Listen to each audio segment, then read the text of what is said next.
omwaka guno gutambudde bulungi kuba omwaka guno bwe gwatandika nasooka ne ngenda e UK ku one of the biggest shows eya Return of the Gladiator emujjukira bulungi mu London, show eyakasinga okubeera ku abantu abangi mu London. Omwaka gwe gumu nayina tuwa nkozeemu tuwa ekyasinze okuba empanvu mu Uganda. Ojjukira show ennyingi ze nayina otegedde non stop tours, nakuba tuwa ya nnaku 3 non stop nga ntambula eggwanga lino, nempangula award mu Africa Arts Entertainment Awards. Nawangula awards 2 nenzwangulira eggwanga Uganda. Nawangula award ya Best Discovery Artist of the Year East Africa ne Discovery Song of the Year Mikono Joe otegedde East Africa. Award za continent number.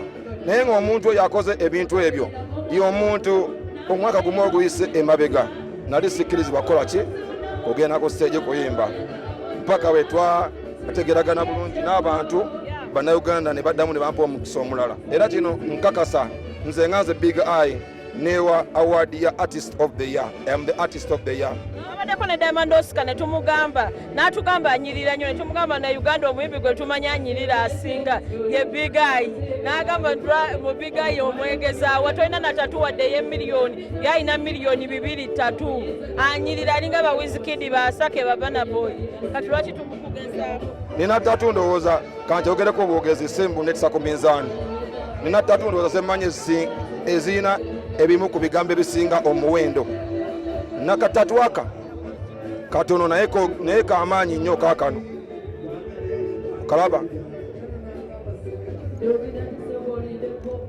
kino ekigambo kiri bisimillah tatu yokka gye nnina ku mukono ogiraba bisimike bisimillah, era saagalako ndala yonna njagalako eno yokka. Nabirabye naye ebyo temubyewuunya. Missionary oyo akunafuya muyimbi wa Uganda ye mission. Omanyi omuyimbi wa Uganda batandika omulaba nga threat, okitegeera nti mu kifo ky'okutereeza industry omuyimbi aleme kuba nga tagenda kubasumbuwa, otegedde bo tebakiraba. Tukabidde copyright ebbanga ddene, tukabidde ebintu bingi nga industry ogitereeza bigaanyi, okitegedde. So kano kagenderere kunafuya muyimbi waki wa Uganda. His Excellency Bobi Wine yayogerako n'agamba nti oba batuwagala nnyo kale batuwe copyright, lwaki ebirala byanguwa yo neerwawo.